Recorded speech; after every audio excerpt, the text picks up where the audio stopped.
ओम शांति। 17 जनवरी 2023 के महावाक्य हैं, मीठे बच्चे, तुम इस पाठशाला में आए हो अपनी ऊंची तकदीर बनाने। तुम्हें निराकार बाप से पढ़कर राजाओं का राजा बनना है। प्रश्न, कई बच्चे हैं भाग्यशाली लेकिन बन जाते हैं दुर्भाग्यशाली, कैसे? उत्तर, वह बच्चे भाग्यशाली हैं जिन्हें कोई भी कर्म बंधन नहीं है, अर्थात कर्म बंधन मुक्त हैं, परंतु फिर भी यदि पढ़ाई में अटेंशन नहीं देते, बुद्धि इधर उधर भटकती रहती है, एक बाप जिससे इतना भारी वर्षा मिलता उसे याद नहीं करते हैं, तो भाग्यशाली होते भी दुर्भाग्यशाली ही कहेंगे। दूसरा प्रश्न, श्रीमत में कौन कौन से रस भरे हुए हैं? उत्तर, श्रीमत ही है जिसमें मात पिता टीचर गुरु सबकी मत इकट्ठी है। श्रीमत जैसे सैक्रीन है जिसमें यह सब रस भरे हुए हैं। गीत, तकदीर जगाकर आई हूँ। ओम शांति। शिव भगवानुवाच, मनुष्य जब गीता सुनाते हैं तो श्री कृष्ण का नाम लेकर सुनाते हैं। यहाँ तो जो सुनाते हैं कहते हैं शिव भगवानुवाच। खुद भी कह सकते हैं शिव भगवानुवाच, क्योंकि शिव बाबा स्वयं ही बोलते हैं। दोनों इकट्ठे भी बोल सकते हैं। बच्चे तो दोनों के हैं, बच्चे और बच्चियां दोनों बैठे हुए हैं, तो कहते हैं बच्चे समझते हो कि कौन पढ़ाते हैं? कहेंगे बाप दादा पढ़ाते हैं। बाप बड़े को, दादा छोटे को, अर्थात भाई को कहा जाता है, तो बाप दादा इकट्ठा कहा जाता है। अब बच्चे भी जानते हैं कि हम स्टूडेंट हैं। स्कूल में स्टूडेंट बैठे ही हैं तकदीर बनाने के लिए कि हम पढ़कर फलाना इम्तिहान पास करेंगे। वह जिस्मानी इम्तिहान तो बहुत होते हैं।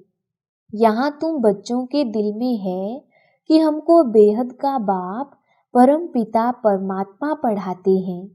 बाप इस ब्रह्मा को नहीं कहते हो, निराकार बाप समझाते हैं। तुम जानते हो हम बाप से राजयोग सीख राजाओं का राजा बनते हैं। राजाएं भी होते हैं और फिर राजाओं के राजाएं भी होते हैं। जो राजाओं के राजाएं हैं उन्हों को राजाएं भी पूजते हैं। यह रिवाज भारत खंड में ही है। पतित राजाएं पावन राजाओं को पूजते हैं। बाप ने समझाया है, महाराजा बड़ी प्रॉपर्टी वाले को कहा जाता है। राजे लोग छोटे होते हैं। आजकल तो कोई कोई राजाओं की महाराजाओं से भी जास्ती प्रॉपर्टी होती है। कोई कोई साहूकारों को राजाओं से भी जास्ती प्रॉपर्टी होती है। वहाँ ऐसे अनलॉफुल नहीं होता, वहाँ तो सब कुछ कायदे अनुसार होगा। बड़े महाराजा पास बड़ी प्रॉपर्टी होगी। तो तुम बच्चे जानते हो हमको बेहद का बाप बैठ पढ़ाते हैं। परमात्मा बिगर राजाओं का राजा, स्वर्ग का मालिक कोई बना नहीं सकता। स्वर्ग का रचयिता है ही निराकार बाप। उनका नाम भी गाते हैं हेवनली गॉड फादर। बाप साफ समझाते हैं कि मैं तुम बच्चों को फिर से स्वराज्य देकर राजाओं का राजा बनाता हूँ। अब तुम जानते हो हम तकदीर बनाकर आए हैं बेहद के बाप से राजाओं का राजा बनने। कितनी खुशी की बात है। बड़ा भारी इम्तिहान है। बाबा कहते हैं श्रीमत पर चलो, इसमें मात पिता टीचर गुरु आदि सबकी मत इकट्ठी है, सबकी सैक्रीन बनी हुई है, सभी का रस एक में भरा हुआ है, सबका साजन एक है। पतित से पावन बनाने वाला वह बाप ठहरा। गुरु नानक ने भी उनकी महिमा की है तो जरूर उनको याद करना पड़े। पहले वह अपने पास ले जाएगा, फिर पावन दुनिया में भेज देगा। कोई भी आए तो उनको समझाना है यह गोडली कॉलेज है। भगवानुवाच और स्कूलों में तो कभी भगवानुवाच नहीं कहेंगे। भगवान है ही निराकार ज्ञान का सागर, मनुष्य सृष्टि का बीज रूप। तुम बच्चों को बैठ पढ़ाता हूँ, यह गॉडली नॉलेज है। सरस्वती को गॉडेज ऑफ नॉलेज कहते हैं, तो जरूर गॉडली नॉलेज से गॉड गॉडेज ही बनते होंगे। बैरिस्ट्री नॉलेज से बैरिस्टर ही बनेंगे। यह है गॉडली नॉलेज। सरस्वती को गॉड ने नॉलेज दी है, तो जैसे सरस्वती गॉडेज ऑफ नॉलेज है, वैसे तुम बच्चे हो। सरस्वती को बहुत बच्चे हैं ना, परंतु हरेक गॉडेज ऑफ नॉलेज कहलाए जाएं, यह नहीं हो सकता। इस समय अपने को गॉडेज नहीं कह सकते, वहां भी तो देवी देवताएं ही कहेंगे। गॉड नॉलेज बरोबर देते हैं, लेसन ऐसे धारण कराते हैं, यह मर्तबा देते हैं बड़ा। बाकी देवताएं गॉड गॉडेज तो हो नहीं सकते। यह मात पिता तो जैसे कि गॉड गॉडेज हो जाते, परंतु है तो नहीं ना। निराकार बाप को गॉड फादर कहेंगे, इन साकार को गॉड थोड़े ही कहेंगे। यह बड़ी गुह्य बातें हैं। आत्मा और परमात्मा का रूप और फिर संबंध कितनी गुह्य बातें हैं। वह जिस्मानी संबंध काका चाचा मामा आदि तो कॉमन है, यह तो है रूहानी संबंध। समझाने की बड़ी युक्ति चाहिए। मात पिता अक्षर गाते हैं तो जरूर कोई अर्थ है ना, वह अक्षर अविनाशी बन जाता है, भक्ति मार्ग में भी चला आता है।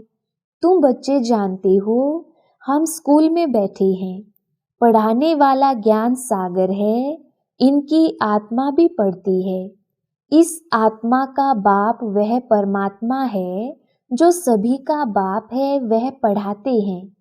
उनको गर्भ में तो आना नहीं है, तो नॉलेज कैसे पढ़ाई। वह आते हैं ब्रह्मा के तन में, उन्होंने फिर ब्रह्मा के बदले श्री कृष्ण का नाम डाल दिया है। यह भी ड्रामा में है। कुछ भूल हो तब तो बाप आकर इस भूल को करेक्ट कर अभूल बनाई। निराकार को ना जानने कारण ही मूंझ गए हैं। बाप समझाते हैं, मैं तुम्हारा बेहद का बाप, बेहद का वर्षा देने वाला हूँ। लक्ष्मी नारायण स्वर्ग के मालिक कैसे बने, यह कोई भी नहीं जानती। जरूर कोई न तो कर्म सिखाए होंगे ना, और वह भी जरूर बड़ा होगा जो इतना ऊंच पद प्राप्त कराया। मनुष्य कुछ भी नहीं जानते। बाप कितना प्यार से समझाते हैं, कितनी बड़ी अथॉरिटी है। सारी दुनिया को पतित से पावन बनाने वाला मालिक है। समझाते हैं यह बना बनाया ड्रामा है, तुमको चक्र लगाना होता है। इस बनावट को कोई भी जानते नहीं। ड्रामा में कैसे हम एक्टर्स हैं, यह चक्र कैसे फिरता है। दुख धाम से सुख धाम कौन बनाते हैं, ये तुम जानते हो। तुमको सुख धाम के लिए पढ़ाता हूँ, तुम ही 21 जन्मों के लिए सदा सुखी बनते हो, और कोई वहां जा ना सके। सुख धाम में जरूर थोड़े मनुष्य होंगे। समझाने लिए पॉइंट्स बहुत अच्छे चाहिए। कहते तो हैं बाबा हम आपके हैं, परंतु पूरा बनने में टाइम लगता है। कोई का कर्म बंधन झट छूट जाता है, कोई को टाइम लगता है। कई तो ऐसे भाग्यशाली भी हैं जिनका कर्म बंधन टूटा हुआ है, परंतु पढ़ाई में अटेंशन नहीं देते हैं, तो उनको कहा जाता है दुर्भाग्यशाली। पुत्र पोत्रे धोत्रे आदि में बुद्धि चली जाती है। यहाँ तो एक को ही याद करना है। बहुत भारी वर्षा मिलता है। तुम जानते हो हम राजाओं के राजा बनते हैं। पतित राजाएं कैसे बनते हैं और पावन राजाओं के राजा कैसे बनते हैं, वह भी बाप तुमको समझाते हैं। मैं स्वयं आकर राजाओं का राजा स्वर्ग का मालिक बनाता हूँ इस राजयोग से। वह पतित राजाएं तो दान करने से बनते हैं, उन्हों को मैं थोड़े ही आकर बनाता हूँ। वह बहुत दानी होते हैं, दान करने से राजाई कुल में जन्म लेते हैं। मैं तो 21 जन्मों के लिए तुमको सुख देता हूँ। वह तो एक जन्म के लिए बनते, सो भी पतित दुखी रहते हैं। मैं तो आकर बच्चों को पावन बनाता हूँ। मनुष्य समझते हैं सिर्फ गंगा स्नान करने से पावन बनते हैं। कितने धक्के खाते हैं। गंगा जमुना आदि की कितनी महिमा करते हैं। अब इसमें महिमा की तो बात ही नहीं। पानी सागर से आता है, ऐसे तो बहुत नदियां हैं। विलायत में भी बड़ी बड़ी नदियां खोदकर बनाते हैं। इसमें क्या बड़ी बात है। ज्ञान सागर और ज्ञान गंगाएं कौन है, यह तो जानते ही नहीं। शक्तियों ने क्या किया, कुछ भी जानते नहीं। वास्तव में ज्ञान गंगा अथवा ज्ञान सरस्वती यह जगदम्बा है। मनुष्य तो जानते ही नहीं, जैसे भील हैं, बिल्कुल ही बुद्धू बेसमझ हैं। बाप आकर बेसमझ को कितना समझदार बनाते हैं। तुम बता सकते हो इन्हों को राजाओं को राजा किसने बनाया। गीता में भी है, मैं राजाओं का राजा बनाता हूँ। मनुष्य तो यह जानते नहीं। हम खुद भी नहीं जानते थे। यह जो खुद बना था अब नहीं है, वही नहीं जानता तो और फिर कैसे जान सकते। सर्वव्यापी के ज्ञान में कुछ भी है नहीं। योग किसके साथ लगाएं, पुकारें किसको। खुद ही खुदा है, फिर प्रार्थना किसकी करेंगे। बड़ा वंडर है। बहुत भक्ति जो करते हैं उनका मान होता है। भगत माला भी है ना। ज्ञान माला है रुद्र माला। यह फिर भगत माला। वह है निराकारी माला। सभी आत्माएं वहां रहती हैं। उनमें भी पहला नंबर आत्मा किसकी है।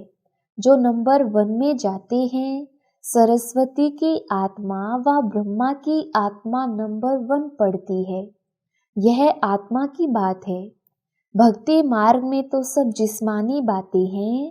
फलाना भगत ऐसा था, उनके शरीर का नाम लेंगे। तुम मनुष्य को नहीं कहेंगे। तुम जानते हो ब्रह्मा की आत्मा क्या बनती है। वह जाकर शरीर धारण कर राजाओं का राजा बनते हैं। आत्मा शरीर में प्रवेश कर राज्य करती है। अभी तो राजा नहीं है, राज्य तो करती है आत्मा। मैं राजा हूँ, मैं आत्मा हूँ, इस शरीर का मालिक हूँ। अहम आत्मा शरीर का नाम श्री नारायण धराए, फिर राज्य करेंगे। आत्मा ही सुनती और धारण करती है। आत्मा में संस्कार रहते हैं। अब तुम जानते हो हम बाप से राजाई लेते हैं श्रीमत पर चलने से। बाप दादा दोनों मिलकर कहते हैं बच्चे, दोनों को बच्चे कहने का हक है। आत्मा को कहते हैं निराकारी बच्चे, मुझ बाप को याद करो। और कोई कह ना सके कि हे निराकारी बच्चे, हे आत्माएं मुझ बाप को याद करो। बाप ही आत्माओं से बात करते हैं। ऐसे तो नहीं कहते हे परमात्मा, मुझ परमात्मा को याद करो। कहते हैं हे आत्माएं मुझ बाप को याद करो, तो इस योग अग्नि से तुम्हारे विकर्म विनाश होंगे। बाकी गंगा स्नान से कभी कोई पाप आत्मा से पुण्य आत्मा नहीं बन सकती। गंगा स्नान कर फिर घर में आकर पाप करते हैं। इन विकारों के कारण ही पाप आत्मा बनते हैं। यह कोई समझते नहीं। बाप समझाते हैं कि अब तुमको राहु का कड़ा ग्रहण लगा हुआ है। पहले हल्का ग्रहण होता है, अब देह दान तो छूटे ग्रहण। प्राप्ति बहुत भारी है, तो पुरुषार्थ भी ऐसे करना चाहिए ना। बाप कहते हैं मैं तुमको राजाओं का राजा बनाऊंगा, इसलिए मुझे और वर्षे को याद करो। अपने 84 जन्मों को याद करो। इसलिए बाबा ने नाम ही रखा है स्वदर्शन चक्रधारी बच्चे।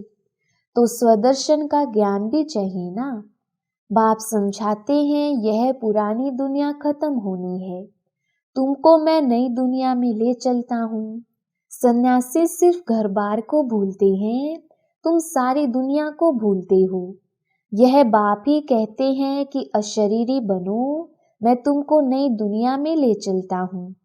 इसलिए पुरानी दुनिया से, पुराने शरीर से ममत्व तोड़ो, फिर नई दुनिया में तुमको नया शरीर मिलेगा। देखो, श्री कृष्ण को श्याम सुंदर कहते हैं। सतयुग में वह गोरा था, अब अंतिम जन्म में काला हो गया है, तो कहेंगे ना श्याम ही सुंदर बनता है।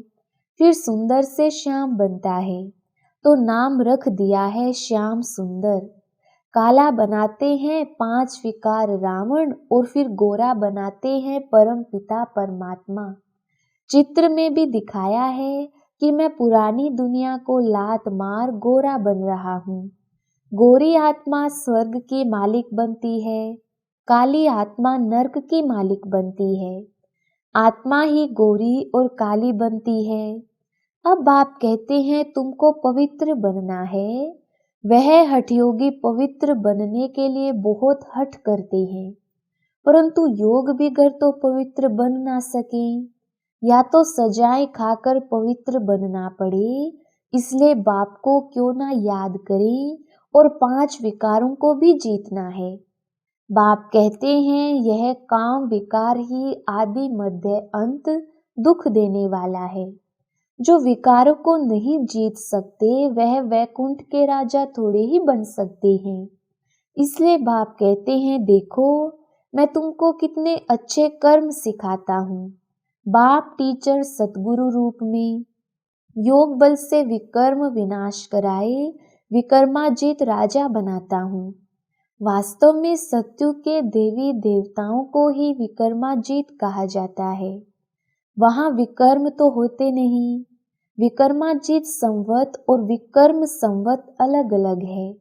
एक राजा विकर्म भी होकर गया है और विकर्माजीत राजा भी हो गया है। हम अभी विकर्मों को जीत रहे हैं, फिर द्वापर से नए सिर विकर्म शुरू होते हैं, तो नाम रख दिया है राजा विकर्म। देवताएं हैं विकर्माजीत। अभी हम वह बनते हैं, फिर जब वाम मार्ग में आते हैं तो विकर्मों का खाता शुरू हो जाता है। यहाँ विकर्मों का खाता चुकतू कर फिर हम विकर्माजीत बनते हैं। वहाँ कोई विकर्म होते नहीं। तो बच्चों को यह नशा होना चाहिए कि हम यहाँ ऊंच तकदीर बनाते हैं। यह है बड़े ते बड़ी तकदीर बनाने की पाठशाला। सत्संग में तकदीर बनने की बात नहीं रहती, पाठशाला में हमेशा तकदीर बनती है। तुम जानते हो हम नर से नारायण अथवा राजाओं का राजा बनेंगे। बरोबर पतित राजाएं पावन राजाओं को पूजते हैं। मैं तुमको पावन बनाता हूँ। पतित दुनिया में तो राज्य नहीं करेंगे। अच्छा, मीठे मीठे सिकिलधे बच्चों प्रति माता पिता बाप दादा का याद प्यार और गुड मॉर्निंग। रूहानी बाप की रूहानी बच्चों को नमस्ते। हम रूहानी बच्चों की रूहानी बाप दादा को याद प्यार गुड मॉर्निंग और नमस्ते जी। धारणा के लिए मुख्य सार। पहला पॉइंट, बुद्धि में स्वदर्शन चक्र का ज्ञान रख राहु के ग्रहण से मुक्त होना है। श्रेष्ठ कर्म और योग बल से विकर्मों का खाता चुकतू कर विकर्माजीत बनना है। दूसरा पॉइंट, अपनी ऊंची तकदीर बनाने के लिए पढ़ाई पर पूरा पूरा ध्यान देना है। वरदान, बाह्य मुक्ता के रसों की आकर्षण के बंधन से मुक्त रहने वाले जीवन मुक्त भव। विस्तार, बाह्य मुक्ता अर्थात व्यक्ति के भाव स्वभाव और व्यक्त भाव के वाइब्रेशन संकल्प बोल और संबंध संपर्क द्वारा एक दो को व्यर्थ की तरफ उकसाने वाले, सदा किसी न किसी प्रकार के व्यर्थ चिंतन में रहने वाले, आंतरिक सुख शांति और शक्ति से दूर, यह बाह्य मुक्ता के रस भी बाहर से बहुत आकर्षित करते हैं। इसलिए पहले इसको कैंची लगाओ। यह रस ही सूक्ष्म बंधन बन सफलता की मंजिल से दूर कर देते हैं। जब इन बंधनों से मुक्त बनो तब कहेंगे जीवन मुक्त। स्लोगन, जो अच्छे बुरे कर्म करने वालों के प्रभाव के बंधन से मुक्त साक्षी व रहम दिल हैं, वही तपस्वी हैं। अच्छा, ओम शांति।